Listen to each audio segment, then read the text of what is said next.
Hey, I'm Ray Parker. I played Darth Maul, the Phantom Menace, and Solo, a Star Wars story, and G.I. Joe, Snake Eyes, and you're listening to Disney Universe Podcast. We would be honored if you would join us. To infinity and beyond! I'm Mary Poppins, y'all! You are without doubt the worst pirate I've ever heard of. But you have heard of me. I only hope that we never lose sight of one thing. That was all started by a mouse.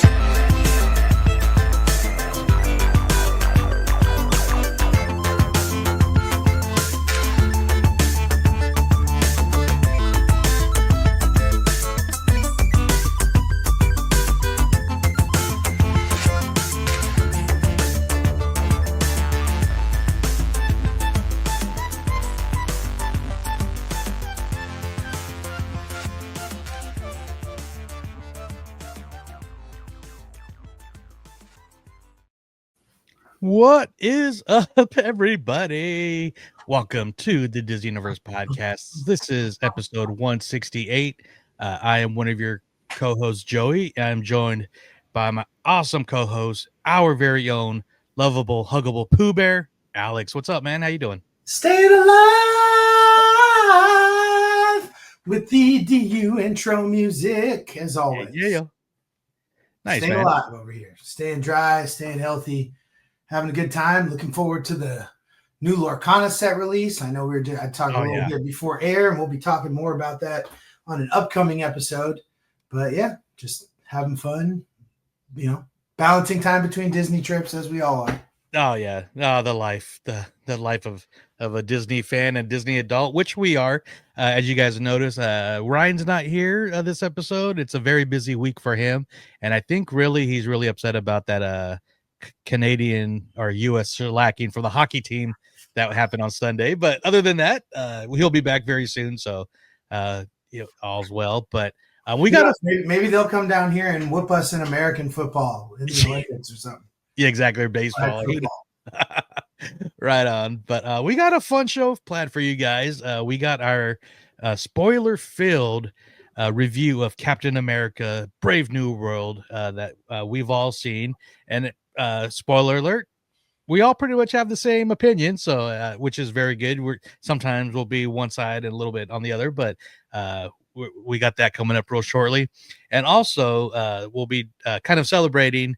It is February. It is Black History Month, so we're going to be celebrating in our awesome DU way. So we got a couple figures that mean a lot to us personally, and we just want to give them their flowers and everything. So but that'll be shortly. I'm just kind of fumbling on my words because I'm not used to recording earlier in the day that we are today. But but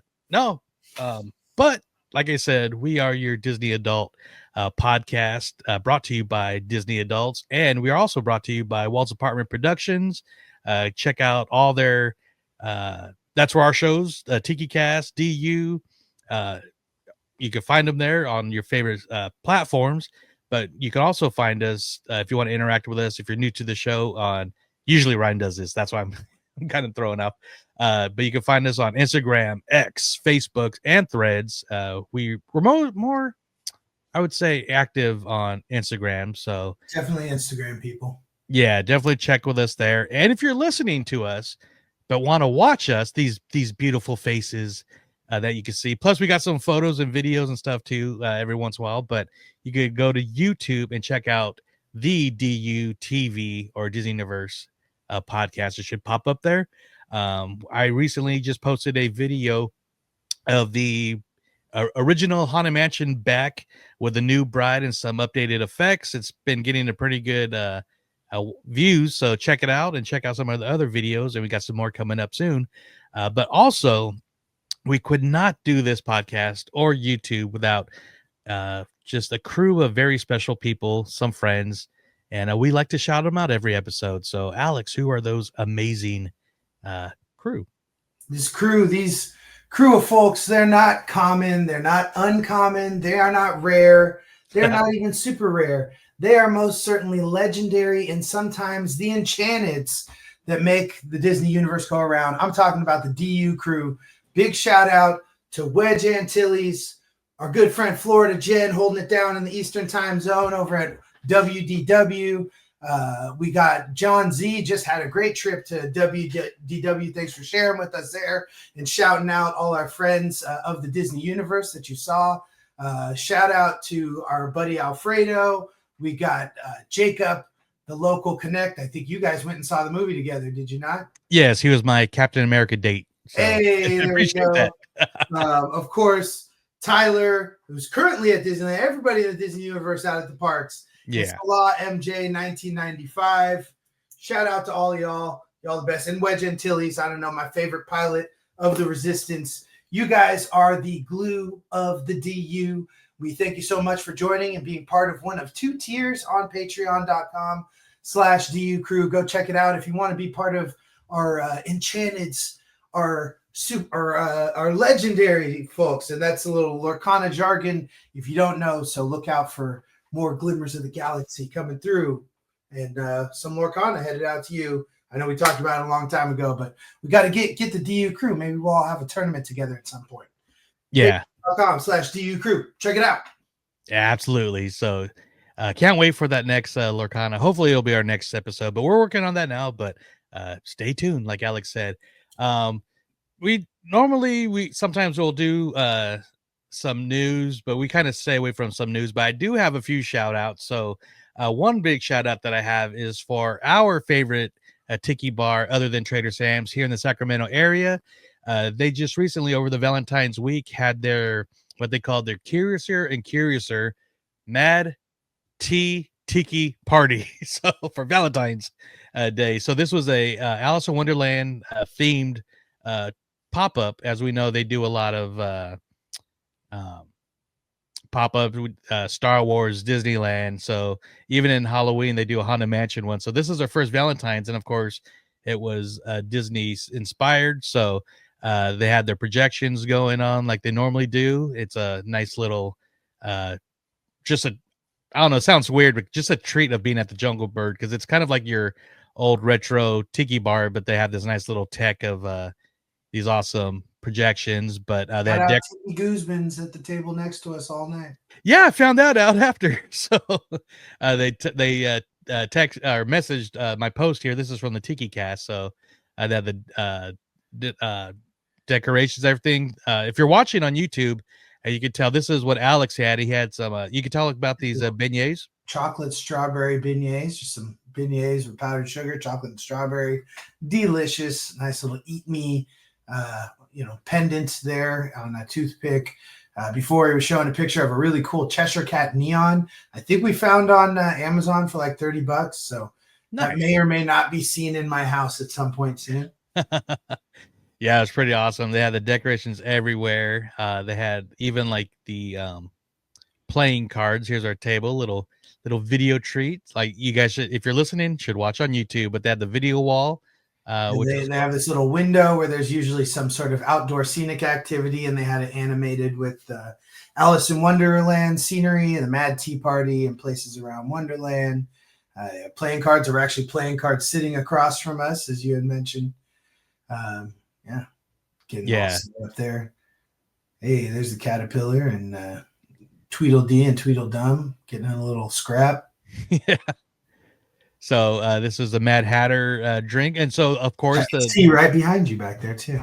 Yeah, and the Queen. But these are Geeky Tiki. They're Alice in Wonderland lines. I had a picture of all, because between all of us we got all 4 mugs, but it was too big to fit in the picture. But it was Alice, Mad Hatter, the Queen, and the Cheshire Cat. So gotta love Geeky Tikis for always chipping in when they can. Here's another graphic with a Cheshire Cat and all that good stuff. So this was outside. They had cards and stuff out, hiding in the back too. So very cool. The food was I know you had some of the themed food. I actually went with the Spam fried rice because I've been craving that for so long. But yeah, Addie and Ashley got the curry. I think the only thing we didn't, they had some skewers. We didn't grab those, but yeah, I enjoyed my drink. It was kind of some sort of chocolate mint vodka concoction, tasted like a frozen Andes mint. It was pretty good. I'm not like not going to eat a whole bag of Andes mints, but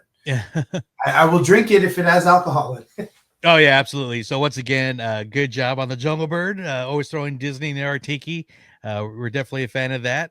And also, we kind of mentioned our good buddy John was at Disneyland or Disney World. I'm sorry, doing the Festival of the Arts. He met up with Shane Grammer.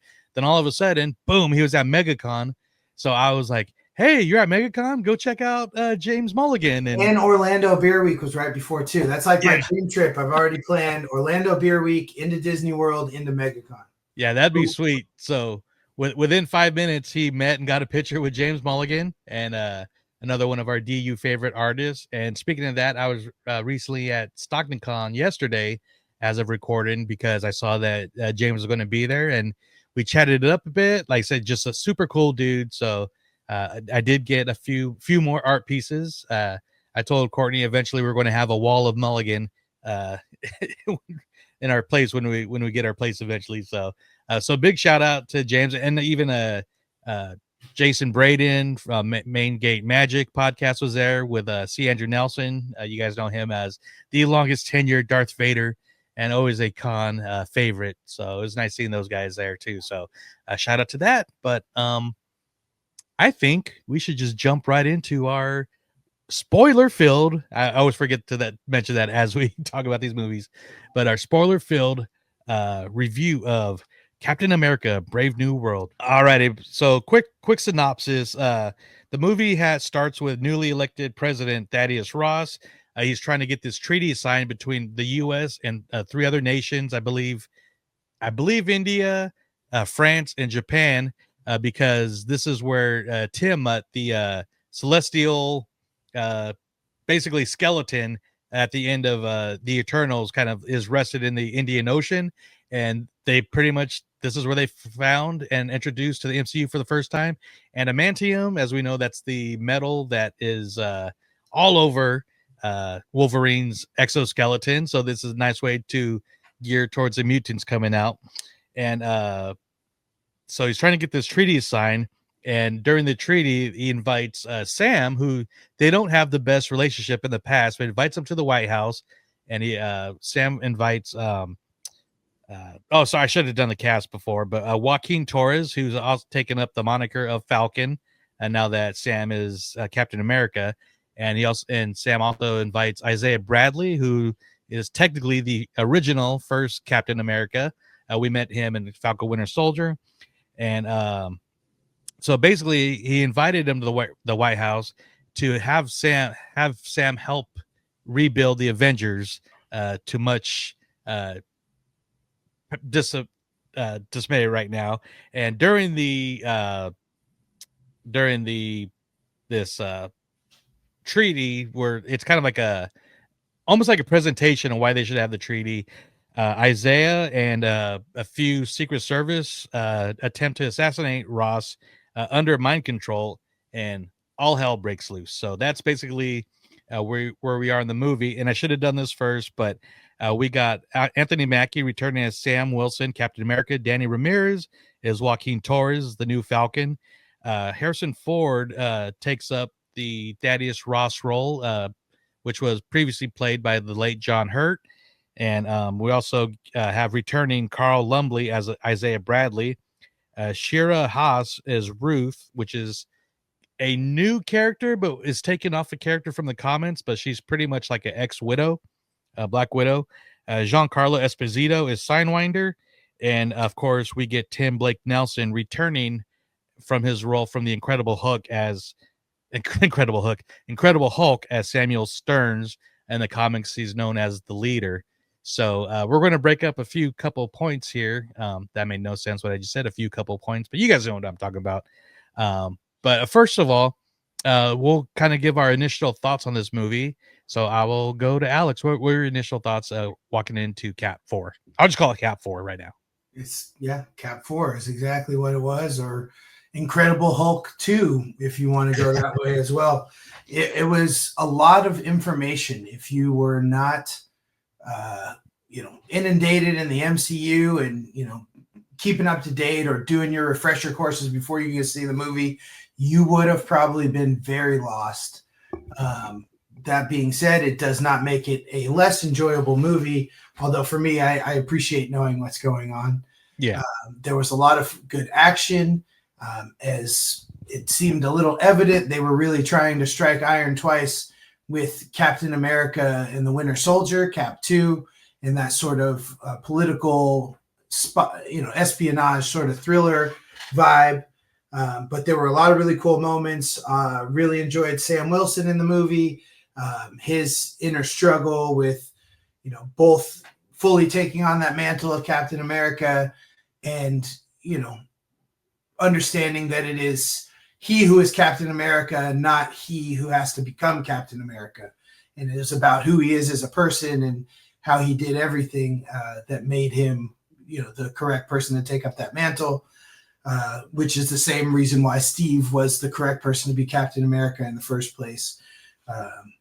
Of course, you actually kind of got a full character arc for Thaddeus Ross as well, after just being a bit part in so many movies over time, from The Incredible Hulk to, Captain America, Civil War, and all these different things. We saw it go full circle, and his relationship with his daughter and Red Hulk and everything. So it'd be interesting if we see a supercut one day of the Thaddeus Ross story. What is it? The Marvel Legends that they do on Disney Plus when they do that? Wouldn't be surprised if we saw one of those. I don't know about going forward unless he has another big role in the film. But anyway, all in all, I thought the movie could pose problems as far as confusion to people who weren't ready for everything. But for me, I thought it was really cool how it incorporated, so much from the past, and gave kind of little Easter eggs as far as where things are going in the future. Spoiler, but the cameo from Bucky, the Winter Soldier at the end, and seeing him all suited and booted, ready to be a senator, I believe. He's getting ready for a campaign event. It was a super fun movie. I'm going to see it again tomorrow. But it was not devoid of its problems, which is something we can talk about a little later as far as, the embattlement of the production and reshoots that are kind of evident if you're at all in the know, and even if you're not, when watching the pacing of the movie itself. Yeah. So I'm going to say, well, first of all, I'm going to pretty much piggyback on everything you said. I totally agree with all that. I really enjoyed the movie. I enjoy Sam as Captain America. I enjoy Anthony Mackie, just his interviews and his, appearances when he just shows up. I mean, even before we record yesterday, he showed up at Disney Springs. It was all over MCU and all that, showing up in the theater, and just he loves this character and he loves a fan. So he's to me, just a very likable person, which brings out even more in his characters. But the way he plays Sam and Cap in this movie are great. There was this article came out that it spends the first half of him trying to come to copes with it. And I'm like, that was not the case. I felt he is confident in Captain America, but once again, spoiler, once Torres got injured, he was thinking maybe, to be a true Captain America, he needs a superhero serum, and it pays off in a couple jokes throughout the movie. But like you said, that it's not, he is the man because, well, I was going to say it's not what's inside, even though the secret serum is inside, but it's what's inside his heart and his mantle, which makes him a great Captain America, in my opinion. Plus, the Wakandan suit does not hurt. It helps with not having the superhero serum. So, I know this movie, it's that great, like you said, that Civil War, that thriller, that suspense, that kind of Manchurian Candidate political thriller. That started with Civil War, continued with the TV show Falcon Winter Soldier. Winter Soldier. Winter Soldier. Yeah, that's what. Yeah, thank you. And yeah, it was just very entertaining. I thought it was paced pretty good. It just at times you get to tell with the choppiness. And I feel there are gripes. Like there's no perfect movie, but a lot of the gripes were minor, and we'll bring them up shortly. And I think one of the highlights of this movie was Isaiah. Every scene he was in, he almost stole every scene, and you know, I was kind of waiting for him to cap out at the end at some point, but maybe in the future. But no, I really enjoyed this movie, and I will see this again. And I think I'll pay. I want to see it in 3D because I think the action, the aerial action, especially around Tiamat and stuff, would be worth the price of admission alone just for the 3D. Yeah, we were not going 3D tomorrow, but I mean, I might see it again. Yeah, you're just saying there's some other movies out and coming out, but I'm doing my part. You could do yours. So, and like you said, this was pretty much a revisit to the Incredible Hulk 2. So, like I said, we got Heavy Ross. We even get talks of Betty, which shows up at the end. Liv Tyler and everything. So that was very cool. That was her, right? It was Liv Tyler. Yeah. I mean, she's obviously a little older now. For a minute, I felt we were using deepfake because of so much reference and photographs. And obviously, I know where she is at as a character as far as not being involved. And if Banner's not, I mean, the Banner's been doing so much since the last time. It would have been a trip to see Ruffalo Banner with Liv Tyler, or even hear them in a conversation at some point. That would be wild. Sorry, not Liv Tyler, but Betty Ross. Yeah. I know what you meant.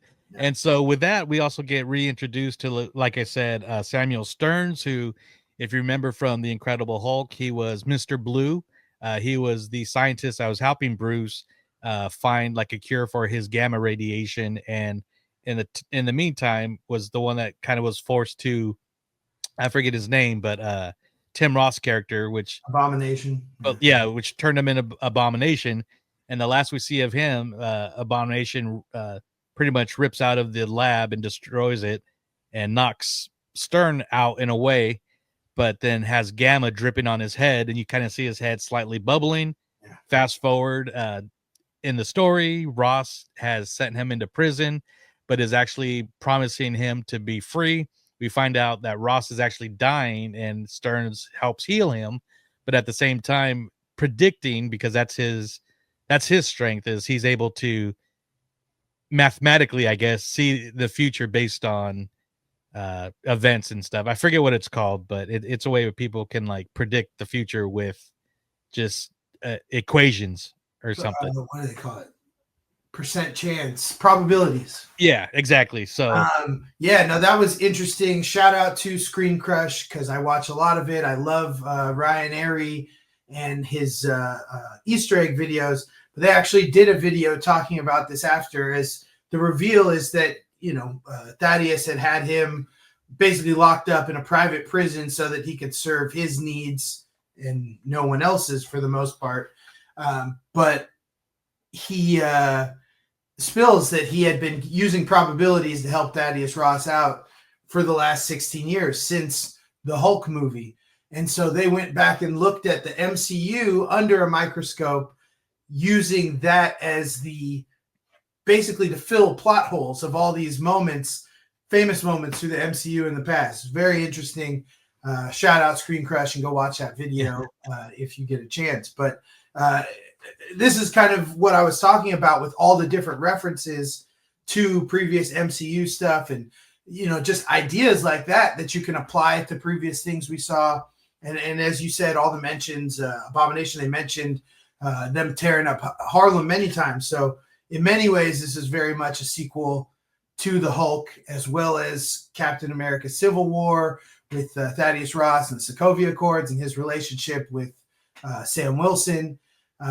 But the fact that they merged those two things into this movie, with the fact that, Captain America the Hulk was created from them trying to create the Captain America super serum again. So these stories are so intertwined anyway. It's just so cool to see that all come together in this film. Oh yeah, absolutely. And so one of the calculated predictions was that Ross was going to betray Stern. So as he was trying to heal his, I guess I don't want to say it was his heart or something, but he was giving them these pills, which basically had refined gamma in them and was controlling and basically turning him into what becomes the Red Hulk if he wasn't taking them properly. So, remember in Civil War, he mentions the triple bypass surgery. He was probably over at what do they call it? Echo Base? Yeah. Echo, yeah. He's at Echo Base with the leader getting his Red Hulk surgery. Exactly. Dun, dun, dun. So tinfoil hat. Yeah, exactly right. But yeah, I mean, so he's been playing. They've been playing each other, but he's been playing Ross the whole time. But because at the same time, we're introduced to Giancarlo Esposito's character Signwinder, and he's trying to track this, which we find out is the adamantium, but the buyer was wanting to get it, which we find out the buyer is Stearns. And I mean, like I said, it's just this, all this plot twists and turns. It kind of gets a little convoluted when we start saying it out loud. Yeah.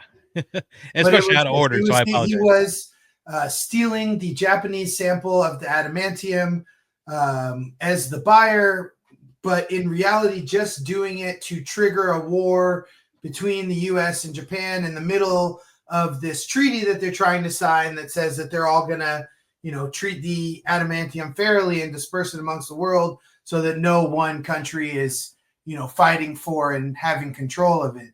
And so he basically, did that under the cover the whole time while also playing both sides and doing bidding for Thaddeus Ross, but also playing against him. All as an end game to get him to Hulk out. What? He knew he was going to betray him, right? Yeah. So I think the Hulk out was the insurance policy because he, as he mind controlled Isaiah and the Secret Service for the. It wasn't supposed to be a successful assassination. It was supposed to just tighten things up for the treaty. But he also used the same mind control on the U.S. air fighter jets and to attack the Japanese fleet. Was it Jackal and Wolfman or something? Yeah, and I was looking through the credits, and it actually had those character names. So how nice. Cool is that? So we get Falcon and Cap in their flight suits with some really amazing action, trying to save the day and foil Stern's original plans. Which that's when he goes to plan number 2 and makes Cap or Ross kind of Hulk out, but keeps it calm after Sam serves it. But he does it very publicly as he's addressing the nation at the White House, and again, all hell breaks loose again. So we get all the stuff we started to see in the trailers. Not all the stuff, right? For the most part, everything we saw in the trailers was from the first 30 minutes, which they've already said to be the case with Fantastic Four First Steps as well. And I like that. But there was a point when they put the Red Hulk in there, they knew what they were doing as far as a little bit of a bait to get people out to the theaters. That was their big, hey, this is our thing, even though, as I think some people predicted going into the movie, the Red Hulk wasn't the big bad. It was the leader all along. Da, da, da, da, da, da, da. Yeah, I know that was one of my predictions because and that was the thing. They're showing too much in the trailers, so I liked Stern as the villain, but at the same time, I didn't like him. It was. I'm not okay. Here's what it is I thought he did a real good job of just kind of running the board, but the thing that I really didn't like was, and this is very nitpicky, but the stinger at the end, thought it was going to be something that would lead into the Thunderbolts or Fantastic Four, and it was just back to the raft and them talking to Stearns. He's like, "You guys aren't the only ones here. The others are coming." It's like, we know that already. Yeah, so I thought that was kind of weak, especially since it wasn't a mid-credit scene. It was an actual full post-credit with no mid-credit. So yeah, that was a bummer. They could have given us like another prisoner in the raft. Screen Crush also made mention to what we know that Zemo is out there right now. So seeing him there, another great, guy has kind of made a face turn, but a villain who is calculating and 2 steps ahead the same way that Stearns, the leader, was. I really liked him as a bad with how ahead of everything he was when he, forcibly gave that guy a heart attack or whatever just to make sure that he didn't make the call. Another thing, kind of tangenting off of that, I'm blanking on the name of that character. He had some soldier name. Where is he? Commander Dennis Dunphy. But he was basically like the point of contact within the military who was doing stuff for Sam, helping get stuff done. He was doing a sample of the pill that President Ross was taking, which I believe was slowly dosing him the gamma to get him to a point where his anger would do the rest. But so he had him do a sample, and it was the same thing as during WandaVision, where they're like, I know a guy, and it's a doctor, and you're like, who's it going to be? Who's it going to be? Is it going to be Reed Richards or something like that? Like, and you hear a voice, but that, like, why go to all that in a voice if there's no, like that would have been a good stinger. If at the end they revealed that to be some other doctor from the Marvel universe that we know, that would have been great, but no. So they failed on that. In my view, especially as the stinger. But I like the leader. I think I'm seeing online, and forgive me for not being a super comic book head, but people were very disappointed with his appearance. I think, and maybe that's just trying to save money on what I believe is understood as the most expensive film made to date or something, or maybe most expensive Marvel film. I was hearing some of that coming into it, which is, while coming out of the box office this weekend successful, ultimately this movie will probably be a failure as far as the money spent and the expectations and such.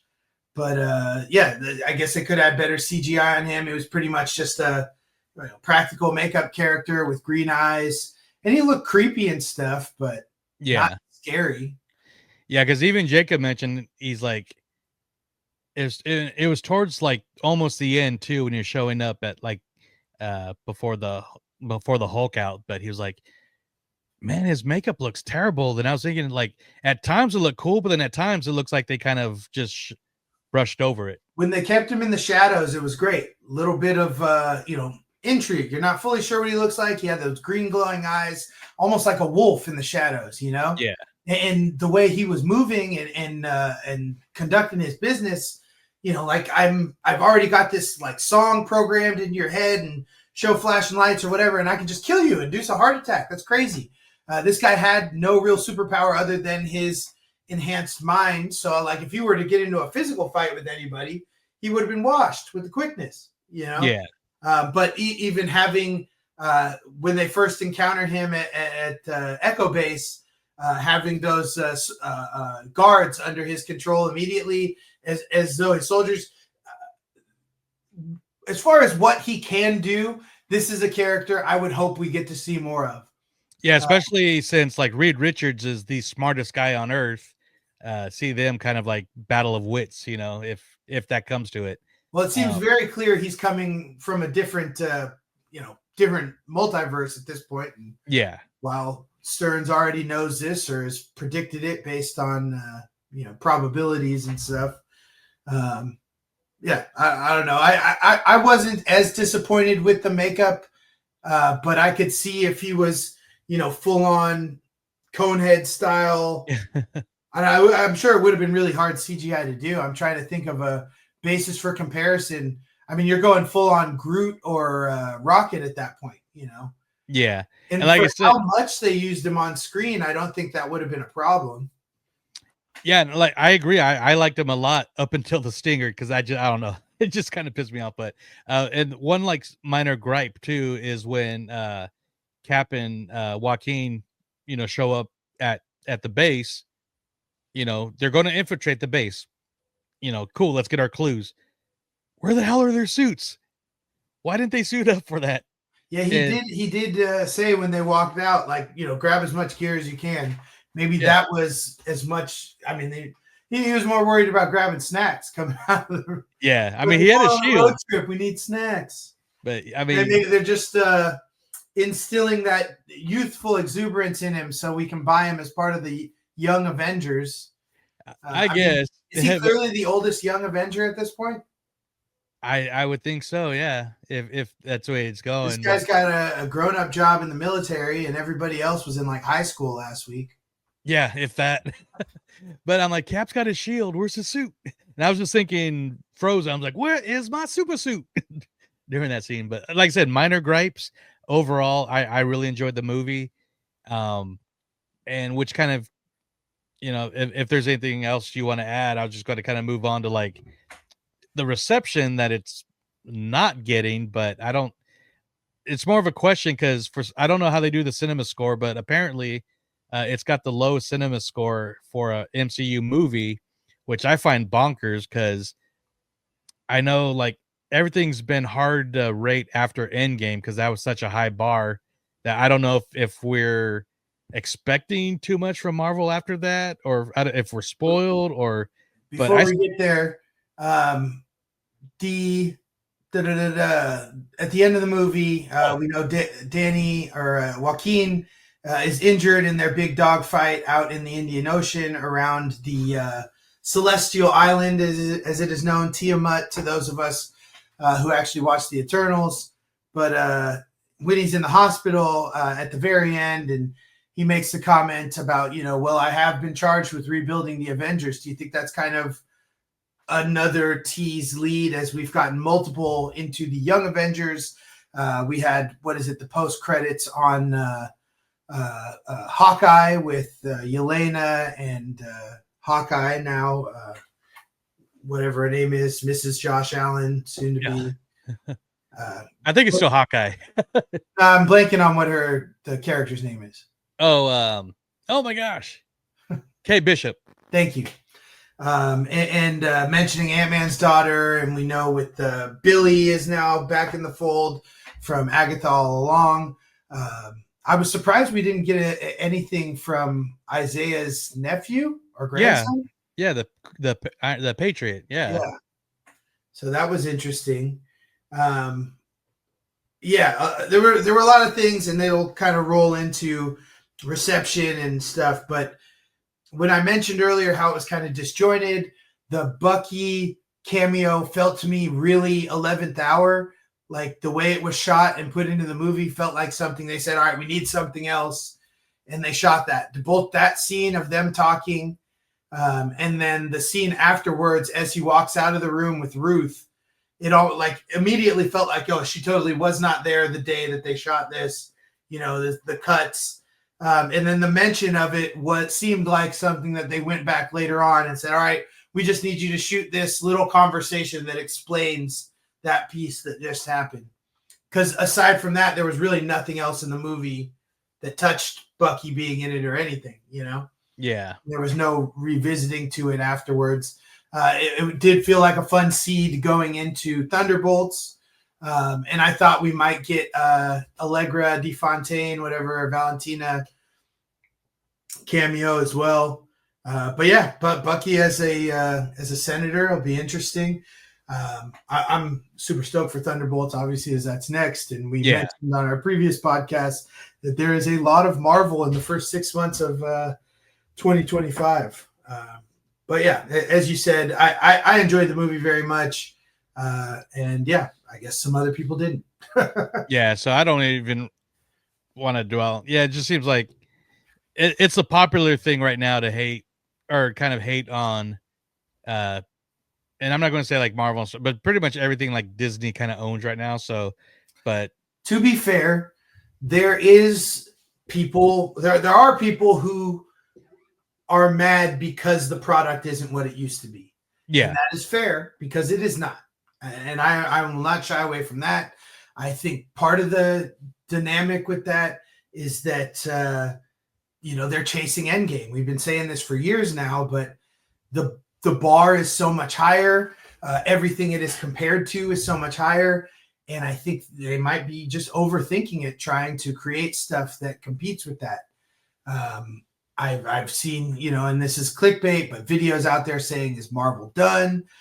Is this the rock bottom for Marvel? Because I don't by any stretch think this is even one of the 5 worst Marvel movies out there. No. I would even say it's one of the it's in the top tier of Marvel movies after Endgame that's come out, because this is the movies that have been taking the biggest hit because of the success of Endgame. Right. So some have been a little off, but I think I put it up there. My highest one is Guardians Volume 3. I'm just a big Guardians fan, but I put that as a top tier after post Endgame, and I put this, right in that ballpark, right under it, in my opinion. So, like I like to say, I know people will disagree and hate on stuff, but I don't care. As long as I like it, that's all I care about. So, give me more Cap, give me more Sam Cap. Just fix his character at DCA. I thought they were going to do it, but they haven't seemed to have done it yet. But so here's IGN.com has a post Endgame MCU Rotten Tomatoes scores. And this is in order of release since Endgame. Okay. Spider-Man Far From Home, 91%. Black Widow, 79%. Shang-Chi and the Legend of the Ten Rings, 92%. It's a high score. The Eternals, 47%. Spider-Man No Way Home, 93%. Doctor Strange in the Multiverse of Madness, 74%. Thor Love and Thunder, 64%. Black Panther Wakanda Forever, 84%. Ant-Man and the Wasp, Quantumania, 46%. Guardians Volume 3, 82%. Surprisingly low, but I think that's just the people who can't take the heartbreak in that movie. Yeah. I know I've spoken with many people. It's like, I love that movie, but I can't really watch it again because it hurts. Until it gets the No Sleep Till Brooklyn scene, but right. The Marvels, 62%. Deadpool and Wolverine, 78%. And then Captain America Brave New World at 50%. Now, of that list, for me, movies that I would put behind Brave New World, the 2 that are ranked below it, Eternals and Ant-Man Quantumania for sure. As much as I love me some Kang. Yeah. I probably put Thor Love and Thunder behind it as far as which one I would rather watch if I'm scrolling through Disney Plus. The Marvels I would put behind it. And am I really reaching here? I think it's right there with Doctor Strange in the Multiverse of Madness. Right there with Spider-Man Far From Home, surprisingly at a 91. That was first thing post Endgame. Yeah. I love No Way Home. Deadpool and Wolverine. There's movies that I give like what they, contributed to the ongoing story and Shang-Chi. Fan service. Shang-Chi is solid as hell. I'm actually very proud that is a 92% on here. Yeah. It's one of the things I was saying, and my whole point is people do have valid reasons to dislike things. Oh, yeah. But a lot of it is getting lost in the muck with people who have shitty reasons to dislike things. We've seen this with the Star Wars fandom and the Acolyte, and we'll see it with Marvel and Not My Cap and things like that. There's going to be a lot of people who are skewing the numbers just because they're, review bombing shit. And that sucks because it takes the voice away from the people who do have valid reasons to not like things and have valid points and reasons why a thing is broken. So, at least for that reason is why I don't usually pay attention to those numbers. That being said, just going back to me enjoying the movie. But as far as critical reception and what the people are saying on the internet and stuff, I know I had shared with you guys, and I'm going to have to scroll back. And you guys, I'm talking to Joe. Yeah. There was a New Yorker article that came out the day after the movie was released, just kind of detailing some insider stories about the embattlement of the production of this film. And it gotcha, very clickbaity gotcha quotes. I believe it's someone on production mentioned how Harrison Ford was one of the hardest people to work with. And initially I'm like, that's, clickbait gotcha shit. He's not being paid to be nice. I'm not saying he shouldn't be, but I'm more interested in one of the big things I said coming out of the movie is if this thing had to go through all these extensive reshoots and stuff, I really would love to see what they were working with beforehand. Yeah, the bones were there for something good. I know obviously it was supposed to be New World Order and they changed that for certain reasons. I've heard that the potential comparisons that could be drawn to current political state were a reason that fed into them changing it to Brave New World rather than New World Order. I don't know. I can't believe how it was that bad or how much they were trying to change course. I know there was also talk about with the restructuring of the release slate back with No Way Home, Spider-Man, and having to change certain characters, that how America Chavez was supposed to be the one who was bringing the Spider-Man through the portal and things like that. Like, was this the one that was supposed to feed right into Armor Wars? I believe so, and that's when that was still when it was still a show before they said it was going to be a movie. Yeah. So and now we haven't really heard nothing about it in a while. I think Armor Wars is. I don't skipped into Secret Wars. Right, and I mean, going back to Falcon and Winter Soldier, you do get the cameo from Rhodey at the beginning. Talking to Sam. Because I think also Armor Wars, like we're supposed to get Ironheart previously, which was also going to feed into that, because that was the whole thing of Armor Wars was trying to get the Stark tech, and we'll find out when that show comes out, later on this year too. This year, so. But all in all, there's definitely more stuff out there to be learned. But as far as how it affected our enjoyment of the film, I think it was minimal. If anything, it made me want to go back and watch it again, similarly to Moana 2. And that was a movie that was initially supposed to be a show, and they decided to stretch it out into a film, and how you can kind of see where it would have been separate episodes and stuff. I'm interested to go back, read this New Yorker article, and see if I can kind of put the old Watson microscope up and check places where they might have added and subtracted. And there's obviously a lot of dialogue exposition, trying to explain things, trying to make it so that those non-MCU inundated people can understand and follow what's going on. I'll shout out my wife, Addie. She is a very MCU inundated person, but even while we were watching it, I found I was speaking more than I generally like to during a film, just to try and make sure we're all up to date and up to speed with what's going on, who everyone is, past reference, and what they're trying to do. It just felt like they were jumping around between the leader and the story from Hulk, the also being from Hulk, the President Ross now in his situation and his story. We're with Isaiah Bradley and what he's doing with now Captain America and new Falcon, and kind of training him. Falcon really, and I'm saying Falcon as Joaquin Torres, being back in the fold after really kind of falling off at the beginning of the Falcon and Winter Soldier show.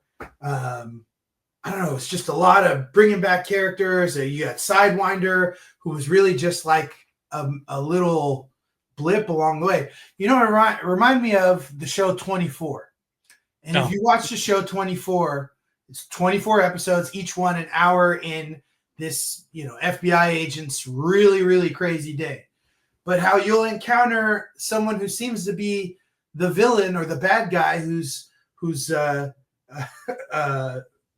to be the thing he has to vanquish to save the day. And it turns out he's just like a pawn, 3 guys under who the big bad is. We're going to see 16 more episodes into the show, 17 more episodes into the show. Like a red herring to show the trailers. For Giancarlo to be that, that's another one. I really hope we get to see him again. I love the way he speaks. He just delivers a line so great. His demeanor, I mean, no matter what he plays, So for him to just be like a patsy along the way, we talk about how characters like Gore the God Butcher were squandered in this new MCU, And that would definitely be another case of a character and actor that we're just wasting. Like, what are we even doing? Yeah. Well, I'm sure he'll be around more the way his kind of scenes ended. So, but I guess before we end this part, what we didn't talk about was the big battle, the Cap versus Red Hulk battle. What'd you think about that action? The whole how spun around. I mean, I think you made a good point where if it weren't for those damn vibranium armor, even Samuel Stearns, the leader, says as he's walking away, he's like, hey, if you go in to do what I think you're going to do, you will die, Yeah. It's just a case in point that the probability is not always right on that. I do think he probably should have sustained a little bit more damage. Like Joaquin fell from the sky and was quickly picked up by, I guess he was in an explosion too. Joaquin should probably be dead, but I mean, it was a cool fight. I'm not one easily, deterred by CGI. Oh no, yeah. You've heard me say time and time again on this podcast, I'm tired of people complaining how they make things that aren't real not look real enough. Like, what are we doing? It's like an oxymoron. Yeah. The dragon doesn't look real enough to me. Like, come on, guys. Have you seen what a real dragon looks like? It's a dragon. We go back to Henson Shop Muppets, and I'm not mad at that either. Yeah. So let's go back to the puppetry at Lucasfilm. I'm with practical effects, but you're gonna complain on what we got. Remember where we came from. Yeah. But I like the fight. It was a good fight, good hand to hand, good action, and it just kind of abrupt. There's no, hey, big guy, the sun's getting low, but it was Blossoms and his daughter. So, it was really cool, and I'm sure we'll see. He did try at one point when they were standing at either end of the parking lot. Yeah, he's like, I want to see someone put Peter Griffin in a meme and then just be like, stop it. I said, stop it. Stop it. That was basically what he did. I'll work on that cap cut, but stop it, Red Hulk. But overall, like I said, I thoroughly enjoyed this movie. Again, not without minor issues, but not enough to, wanting to see this again on the big screen or excited to put it on my collection. And I want to see more Sam Cap. So I don't know. We don't really have like a true rating system here, but I'll just say well, also you mentioned him being in Disney Springs too. Oh yeah. Something I didn't really say to piggyback off that is it's real refreshing to see an actor who really seems to appreciate the role and the mantle and the act of carrying a tentpole film nowadays. With a lot of actors, they seem that it's kind of a chore to do the press and everything surrounding these movies. Like, it's not a privilege to be the lead actor in a superhero film or any film for that matter anymore. So seeing Anthony Mackie and how he's, how he is in this, in those shoes, it's refreshing. I want to see more of it. So yeah, I'm happy, very happy with Cap 4 and looking forward to more of him in the MCU. And absolutely. And in fact, you're so happy you decided to donate a giveaway. That's right. Yeah, we had a lot of fun. I posted a quick picture while we were at the film on Saturday night. I did too, Thursday night. And Joe did Thursday night. But yeah, at the local Cinemark, they had one of the cooler popcorn buckets I have ever seen. Hands down. The Cap shield, its lid, it actually snaps on, fits pretty nice here. And on the back is a sipper. A large. You can actually fill it. It is a large, yeah. So Joe picked this one up for me because listen to me if you're listening, Cinemark. I know somebody real high up at Cinemark Theaters, big on the Walt's Apartment Podcast Network and Disney Universe Podcast. You watch every episode, but hear me now. Stop putting your buckets on sale before the movie's release. I'm tired of them running out of buckets opening weekend, opening week. So anyway, I had Joe pick one up for me when he went on Thursday night. But when we went on Saturday night, they still had them, so I grabbed one then too. And they do, yes, a large drink, large popcorn, all in one. Get this snapped off here. Woo, yeah, very clean. This was brand new. I still got the plastic. The cup just kind of hooks on there. Awesome design. Do the little wings. heavy when you do have a drink and popcorn. I was very cautious just to not let it tip during the film. Do the wings. Do the wings. Oh, yeah, I'm getting there. Get this guy. It is tricky. Quick back on. It's got to be in the right perfect spot. Hey, there we go. But yes, he said do the wings. There we are. Ooh, finding it. There it is. The wings come up. Those vibranium wings from Wakanda. So this can be yours. All you have to do is be following Disney Universe Podcast on Instagram, Walt's Apartment Productions on Instagram. Make sure you're following us both. And then when we post after this episode is released, I'm not sure if it'll be just our episode post, maybe the episode post with a picture of this next to it in the second slide or whatever. But Yeah. we're just looking for any comment on that post, hopefully positive, but just your thoughts and feelings on this movie, on where the MCU is in general, what you may be looking forward to in the MCU in 2025. We've got a lot of stuff. Daredevil starts next week, March 3rd. Yeah. So this can be yours. I still haven't figured out the shipping situation, but I will get a box to get it shipped in. Lower 48, contiguous. Sorry, Ryan, or anybody listening up there in Canada. I don't know. Maybe I'll send it to Ryan's Canadian spot or his American stronghold and let him ship it to Canada if it ends up there. But the details will be posted in our post on Instagram.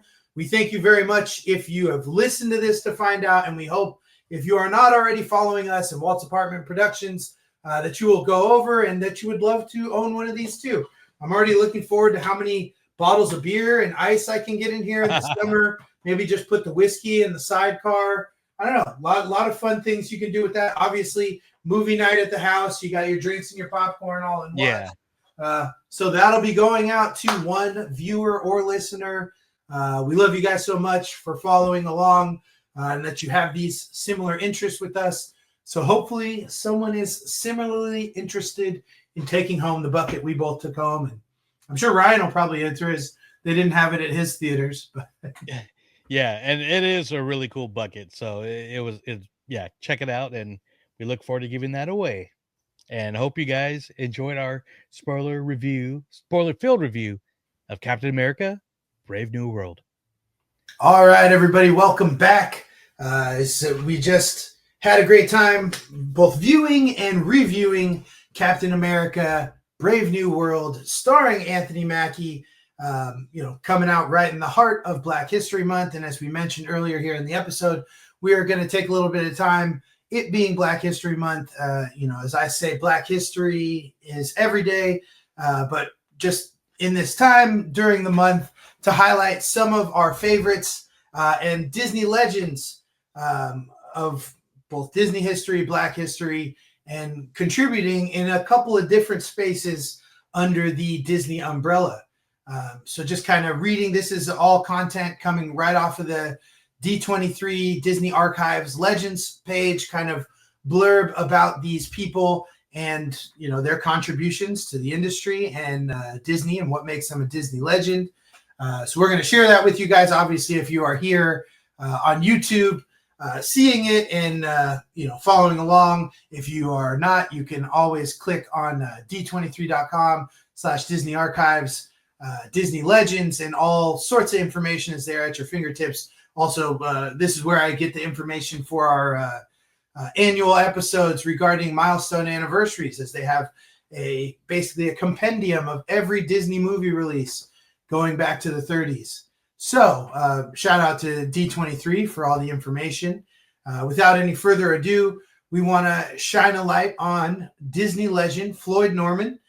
He was a Disney legend since the year 2007. He is a Disney animator. And reading here, Though he prefers to be called a cartoonist, few other artists working in animation today can boast a career as varied as that of Floyd Norman. From the 1950s to today, Floyd's diverse career, insightful viewpoint, and unflinching honesty have truly made him a Disney legend. Floyd E. Norman was born on June 22nd, 1935. He once said, "I first recognized Walt Disney's signature before I could read. I could see that famous signature on books and comics, and I asked my grandmother, 'What is that name?' She said, 'That's Walt Disney.' I never forgot that name. I just felt like I wanted to work at the Disney studio one day." When Floyd was in high school, he managed to get a ride to the Disney studio one Saturday morning. The studio was closed, but the security guard took pity on him. "I'll never forget entering the gates of the Disney studio and just walking down to the animation building," Floyd recalled. "I didn't know any Disney artists, but I knew the names because I had seen these names in the screen credits. I didn't get a job, by the way, but they were encouraging, suggested I go to art school, might be good to learn how to draw, you know." Floyd returned a few years later at a time when Disney was not only expanding, it was exploding. Trying to see. I'm not sure if that quote is part of the other stuff. I'll go into it. The studio was probably the busiest it had been in many years. They were just moving into television. Disneyland was under construction. They were doing feature films, and they were still doing shorts at that time. I don't think I even saw Walt Disney the first few weeks because he was so busy. I couldn't have chosen a better time to start at Disney. Floyd worked as an in-betweener and animator on Sleeping Beauty, The Sword and the Stone, and The Jungle Book, along with various animated short projects at Disney in the late 50s and early 60s. After Walt Disney's death in 1966, Floyd left Disney to co-found the Afro Kids animation studio with animator and director Leo Sullivan. Floyd and Sullivan worked together on various projects, including the original Hey, Hey, Hey, It's Fat Albert television special, which aired in 1969 on NBC. Floyd returned to Disney in the early 1970s to work on Robin Hood, was a layout artist on Wheelie and the Chopper Bunch, an animator on Jabberjaw. Shout out Jabberjaw. Yeah. That was my favorite part of the Hanna-Barbera carousel at Paramount's Great America. I remember that. Yeah, always loved sitting on Jabberjaw. And character designer and key layout artist on the new Fred and Barney show, and key layout artist on the Quickie Koala show. More recently, he worked on Toy Story 2 and Monsters, Inc. for Pixar, and The Hunchback of Notre Dame and Mulan for Disney, among others. He has continued to work for the Walt Disney Company as a consultant on various projects. Floyd has also published several books of cartoons inspired by his lifetime of experiences in the animation industry, including Faster, Cheaper, Son of Faster, Cheaper, and How the Grinch Stole Disney. "I'm sort of a Disney kind of troublemaker," Floyd says slyly. "A story artist, animator, tried to be an animator, but mainly writer, artist, and a guy who's trying to learn his craft. Been doing it now for about 40 years and just beginning to get the hang of it." So that is the blurb on Floyd Norman on the D23 Disney Archives Disney Legends page. I know Joe is always talking about his love for Floyd Norman, the grail of interviews we could get here on the show. Yeah. Anything to add? Oh no, I just I was lucky enough to he was out one of the early, if the first or maybe second Mouse Cons, and so just to be in his panel, because this Mouse Con had like Margaret Carey, sorry, who was the reference model for Tinkerbell. Like Floyd Norman was there, so to have these these people and figures that actually have Walt stories, I always tend to gravitate towards, Bob Gurr and stuff. So, but I just love, hearing him talk and just hearing his stories. He joked about that he's got the record for retiring the most for Disney, but keeps coming back. And one of the questions he says he gets a lot, and somebody actually asked him, was, what's it like being the first black animator for Disney? And he's like, you know what? I don't even think about that, because Walt, he didn't hire people based on, oh, this is going to be the first woman doing this, or this is going to be the first black. He hired the best qualified artists, writers, everybody. And to him, that's what is the biggest accomplishment on his success and I guess his fame. So, and the fact that he's still with us and he does a lot of stuff with the Disney Archives and Museum. Last year when they did the Soulfully celebration of Black History Month at DCA, they made a corner window on Hollywoodland on next to Award Winner, or is one of the right across from Schmoozies. Yeah, and I know I missed it because I wanted to get video and stuff. And usually these things like the murals around like downtown Disney and DCA, they're there for a limited time, but it's been there ever since. So it's going on a strong year now, which I do have video of it. We will post it on our Instagram. And just hearing him, like I said, just hearing him tell Walt stories, and I think it was one of the archives thing was him and producer Don Hahn going through Walt's old house in LA, and just the feeling of it being there. So no, yeah, like Alex said, I'm a big fan of Floyd Norman. Yeah, he is the white whale of this podcast. But even if, I mean, that being aside, just to meet him would be great. So yeah. Most definitely. I think to me, that window there in Hollywoodland is awesome. And as you mentioned, it probably won't be there forever. So it's cool seeing that it's still there, getting a look at it. I love learning about the specific Disney properties that he worked on. I think Jungle Book, for you, one of your favorites. For me, Sword of the Stone is one of my favorites. So seeing that he worked on that early. And then, of course, as mentioned, how he left and came back multiple times. His contributions to both Pixar and Disney stuff in the 90s and early 2000s. I think that's really cool. And I'm glad he's still around as a consultant. And excited to the prospects of, if not meeting him, just to, as you did, be in the room to hear him speak. Having our experience with Tony Baxter, those Walt stories are always cool. Oh, yeah, absolutely. And so moving on, I'm going to go over a very important figure, a Disneyland icon, of course, a recent Disney legend. We've talked about her recently on the show, but it is Miss Martha Blanding. We know her as the first. Actually, I'm just going to read this, but we know her as the first Black tour guide at Disneyland, and pretty much moved up all the way to being a manager at the many stores, to being kind of like the go-to when any celebrities or high-profile guests would show up at Disneyland. So this is, once again, like Alex said, it's coming from the D23 website. So this was something a little bit different than I was looking. This is more of a Q&A. I'm looking to see if this other one you have here in the chat is the... Yeah, I'm going to go to that one real quick. So sorry for us. Let me move some stuff here. Pardon our pixie dust. This is live podcasting, folks. This is how we do it. So I apologize to those on our audio, but just bear with us here. So just pulling it up for YouTube right now. And this is the Legends profile that they did. So she became a Disney legend in the Parks and Resorts category. So Martha Blanding helped put the happy in the happiest place on earth.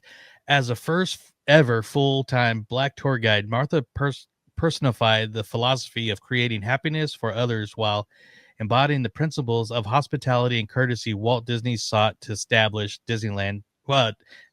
Disneyland cast members. A proud native South Central at Los Angeles, Martha was studying to become a teacher when she decided to take a chance working at Disneyland in 1971. Hired as a tour guide, she quickly attained full-time status and within a year climbed the ladder to become the VIP hostess, touring such notables as Diana Ross, Elton John, who would later become a Disney legend himself, Olivia Newton-John, Cary Grant, and Cher, plus domestic and international government officials, including delegation from the USSR. Martha later became the first ever Black female in management at Disneyland and one of the first Black management members at the entire Walt Disney Company. as an expert in merchandise, candy, and film buying for 9 years, and eventually as a senior manager of Disneyland Resort's merchandise special events. In this role, she worked with the world-renowned artisans, celebrities, and Disney legends. She also became a pioneering producer of the official Disneyana convention, a forerunner for today's D23, the ultimate Disney fan event. So basically, Disneyana is kind of like what MouseCon is. There's chapters all over the country. I was involved in the Disneyana group in Portland when I lived there, and I'm part of I show up to the one here in Sacramento. We've had Leo on the show from MouseCon before, so that was before D23 started, and they still do Disneyana conventions. So that was a little side note. That was the one you guys were at in at the DoubleTree last year, right? Yeah, in Irvine. So, and that's still going on. We're in the park. We'll be there once again. Our good friends there. So, continuing, a co-founder of Pulse, an employee resource group for Black cast members, Martha routinely served as a trusted mentor to fellow employees, adding to her many firsts during her groundbreaking career before retiring in 2022. Martha has become the first Black employee to commemorate 50 years with the Walt Disney Company, and now she becomes the first Black Disney Parks employee designated as a Disney legend. So, and so this was her Disney legend profile, but she's also wrote a book about her career. She was going to make an appearance that we were looking forward to going to here at Stage 9. But we've shared before, but tragically her home with her and the family was devastated by the fires in LA. So a lot of everything's we're trying to help out, pass along their GoFundMe information. But besides the point, no, she's just hearing her stories, being at the Disney Legends ceremony live and in person, seeing her speech. I mean, Harrison Ford, Frank Oz, James Cameron, Angela Bassett, all these, and Joe Rohde, all these big names, and she stood out in a class of just icons, and so good. So hopefully we can get to see her sometime soon. I hope her family's doing good, but no, she is definitely a Disney legend, a Disneyland icon, and we need more Martha B's in our world. Most definitely, yeah. As Joe mentioned, if you haven't got a chance, I know we've said this before, but I believe it's still on Disney Plus, looking up that 2024 Disney Legends ceremony. Look it up, watch the whole thing. It was a very awesome production, Oscar, Grammy, whatever you want to say, award show type of production quality. But Martha Blanding's speech and presentation definitely stood out among the rest. I think at the end of the day, they're all just people like you or I. But her story definitely felt a lot more grounded and down to earth. Yet the way the cast members who were there to help celebrate her and the people there to induct her, it just kind of held her up a little bit higher. And I think that's what it means to be a Disney fan, is these people who are so much here for the quality of the experience for us and caring that we are having a good time.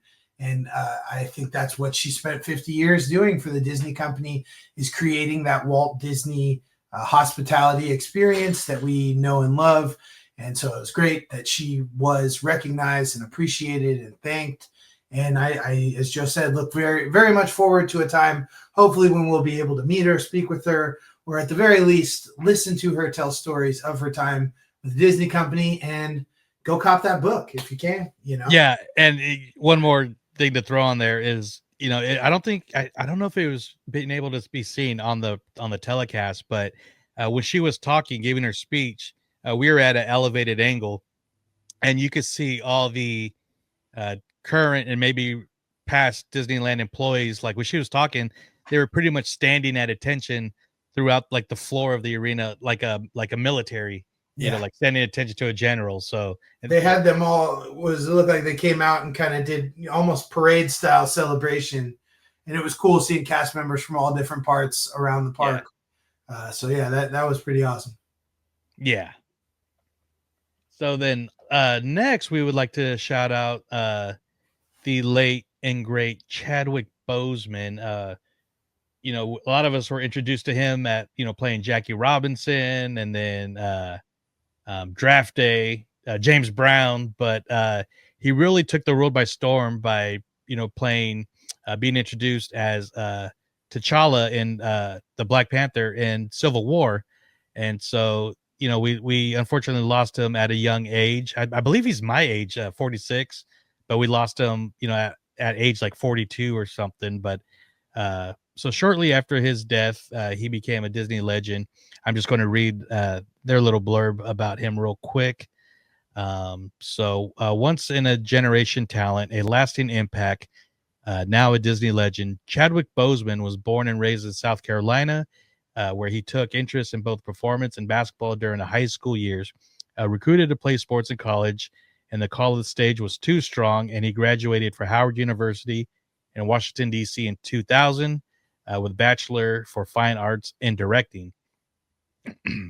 After his sojourn at Howard, Chadwick attended the British American Dramatic Academy at Oxford University, and upon his return to the U.S., performed in the National Shakespeare Company of New York.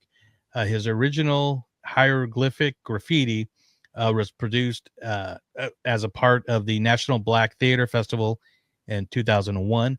Chadwick was also early entry into the worlds of Disney.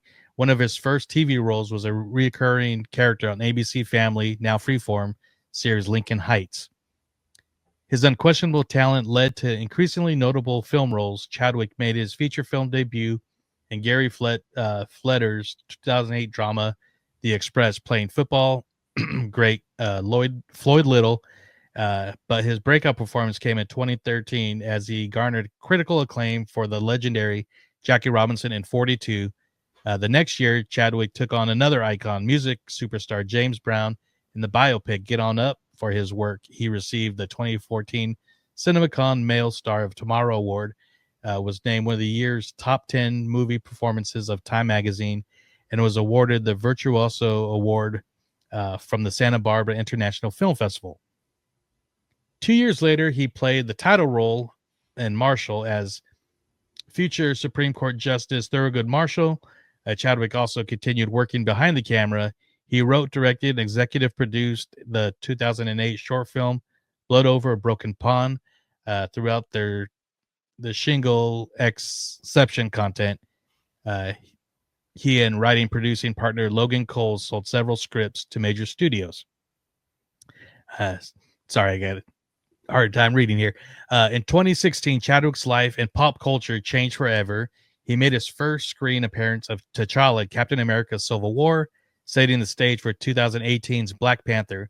Chadwick's commitment to the role, based on the character created by Disney legends Stan Lee and Jack Kirby, was evident. He was so prepared as an actor that he read all the comic books. He had his own ideas about Wakanda, and Marvel Studios executive producer Nate Moore said at the time, "You realize very quickly this guy is not taking anything for granted and is fully invested in the role." Chadwick knew there was something truly unparalleled about the opportunity. T'Challa's smart. He's a strategist. He's always been something that stood out to me, even in the comic books. If you're going to be a superhero, you want to do one where you can really act and where you can do something that's going to make you better artists as well. And I think culturally speaking, that there are not a lot of opportunities to play a black superhero. It's breaking new ground, and that part is a special thing. The film quickly became a worldwide cultural phenomenon, inspiring millions of fans and picking up 7 Oscar nominations, including Best Picture. Chadwick won the NAACP Image Award for Outstanding Actor in a Motion Picture for the role, and went on to reprise it in Avengers Infinity War and Endgame, and the Disney Plus animated series What If, for which he received a posthumous Primetime Emmy Award. Only those close to him knew that Chadwick had been diagnosed with cancer in 2016, and he spent the next few years publicly battling fictional foes while privately battling a very real adversary. Throughout his career, he supported numerous charities, including St. Jude's Children's Research Hospital and the Boys and Girls Club of Harlem. Despite impediments brought about his illness, he preserved in his purpose to uplift and inspire throughout his creativity and work. Nominated for his first Academy Award, and his star turned the same year in Ma Rainey's Black Bottom. And then he passed away in 2020 on August 28th. And in May of 2021, Howard University renamed the College of Fine Arts in his honor. So somebody that's made, that was hard to read, but definitely someone that's made a huge impact. And I mean, in the Marvel world, acting, I mean, the man lived a big life in a short amount of time. So it's no surprise that there were a lot of big words used to describe him. Yeah. There's not really much to say other than incredible loss, because he shone so brightly while he was here with us. And it hurts so bad because, as it mentions there, we were just kind of getting to the tip of the iceberg with him, with his star beginning to shine, and so much more, potential in the future. Not just, of course, with the character of T'Challa and Black Panther with the MCU, but Chadwick Boseman just as a person. So many great things, played so many great characters. I think what's really cool about him is how he brought to life so many real life characters. Yeah. Through his career. I don't think I mentioned, I think he did Jackie Wilson as well in that, the movie with the Ali fight and everything down in Florida. Oh, yeah, I'm not sure. I know what you're someone else, but he did over his career just bring to life so many great true life stories, and I think that's a great legacy to have attached to him. And obviously, as Black Panther being the biggest one, knowing that is not a true life character, but it almost feels as if it is, between both the portrayal of the character and his true life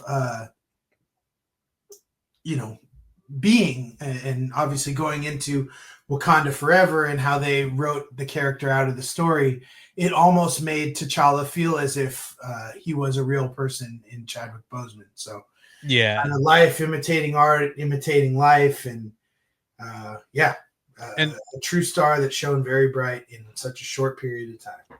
Yeah, and they mentioned like the producer, like how much he was invested in the character. I think the character in the comics, even though he has, from a descendant of Wakanda, he was an American character, but Chadwick thought it was very important to have him be from Wakanda instead of, the States. And that's how he wanted to portray him. And especially after meeting, I forget the actor's name right now, but the one that played his father, T'Chaka. And he's like, yes, thank you. He's like, he's got to be from Wakanda. I mean, it to do it right. And that's how, so I'm glad that Marvel listened to this young up and coming actor. Like, yeah, that is actually the right move. And I've heard this about even like Val Kilmer and a few other actors, but they're so talented in front of the camera, but they even had even more talent behind the camera. So, like what could have been in his directing, unfortunately we will never see. But one thing I do love was he was the first of the film actors to sign on for What If, because like we found out that he was keeping a secret that he was going to leave soon, but he wanted to play T'Challa as much as he could. So yeah, and after he signed on, like Chris Hemsworth and everybody, a lot of the actors signed on for What If. So I think a lot of that was because of Chadwick. But yeah, definitely missed. And Marvel and everybody's been doing a great job, keeping his spirit alive. So yep, about to go watch some Wakanda today, maybe. Yeah. Lazy Monday. And you got one more shout out. So yeah, obviously there are so many great so many great characters, people, actors, animators, anybody that we could be mentioning here when it comes to Black History Month and the Disney universe. But I think kind of a little closer to home and on the street level superheroes, if you will. I actually got the chance to run into one of my favorite creators, who is also a Disney VIP tour guide, and that is Philander. So if you are on Instagram, he is Philander C. That is PhilanderC85 on the Instawebs, and he's a VIP tour guide, but he posts a lot of great Disney Imagineering history. He has an Imagineering Monday post every week. And today, we record, is Imagineering Monday here on President's Day. It has a great post about the recent departure of the red car trolley in DCA and what is to come with Avengers Campus. I ran into him last September as we were getting off the Incredicoaster and just went to, shout him out, talk about how I enjoy his posts and following him. And he was really nice and, asked me, my name and what I do and what I love about Disney and stuff like that. So it was really cool, to meet him and share that moment, grab a photo, but just that he was interested in where I was coming from and, what made me enjoy what he does and stuff. So shout out to you, Philander. Haven't actually reached out, but hope we could chat with you on the show sometime, because it'd be really cool to get some perspective of what you do with the Disney company, coming from that hospitality category that Miss Martha B was in, any relationship you may have had with her and her time at the company. And of course, your love for Imagineering that you share with us through your Instagram page all the time. So if you're not following already, go give Philander a follow and learn more about Disney Imagineering, as those of us like myself who are nerds for the parks love to do. Absolutely. And he's great. And I believe he's like the only hospitality or like VIP tour guide that's allowed to post to the extent that he's able to post. He's like the official, anytime there's the news or a some kind of production where they're talking to someone in his position, it's usually him. So the fact that he's one of many that's able to do that's awesome. And they got to keep it behind the paywall. You want the info, you got to go take that VIP tour. Exactly. One day, as I know, when you do a VIP tour, you are allowed to put requests in for who you would have. So best believe when I save up that cash and find 9 other friends that do, that will be my vote, or at least my request for whenever we do it. Well, I'll chip into that for sure. And I just have one short story of Flanders. Last year, me and Courtney were at Noble Ale Works because they had a special tiki event put on by Kristen. She does the happiest club on earth Instagram. She does hosts a lot of events around the Disneyland area. So definitely check her out. But she was hosting a tiki event at Noble where Noble was doing tiki inspired seltzers, and then the artists Tiki Tony, Jeff Granito, Sam Carter were doing the labels, which is pretty big for in the tiki community for them to do that. So they had so Philander was actually moderating a very interesting panel. We have it on our YouTube. Check it out. But he was talking to the brewers and then talking with the artists. So that was the first time I was able to see him in person. But yeah, like you said, Imagineering Mondays, great Instagram page. So definitely check them out. So, but I think that is it for our episode 168. So let us know what you thought about Captain America: Brave New World. Like you said, we're excited and happy to celebrate Black History Month. But like Alex said, we celebrate year long. We celebrate everybody year long. We love everybody, but we definitely like everybody in the Disney universe. Absolutely, but we definitely like to we have this little microphones and little voice here, so we like to shout out and people that give them their flowers, much deserved. So, but no, we look forward to coming up with the next episode. Hopefully, we're planning on having another Glimmers of the Galaxy. So that's our Lorcana content. Yeah, shout out anybody if you are participating in the great game that is Lorcana by Ravensburger and listen to any of our Glimmers of the Galaxy content with Rebecca. you may already know, but that new set, Arcasia's Island, will be hitting your TCG stores and as well as Disney parks Friday, March 7th. So get ready to pick those up. We got dual link cards and all kinds of fun new stuff. So hopefully we'll be talking about that. If not, I'll be talking about it. It'll probably be blasting more packs on our Instagram for sure. So. And there might be a autograph Lorcana giveaway too coming soon. So stay tuned for that. But of course, speaking of giveaway, as Joe said, we do have that awesome Captain America bucket giveaway from this episode. So if you're here watching or listening, again, we thank you so much. Tell a friend, tell them to come check out the show and episode. And then make sure you're over following us on Instagram.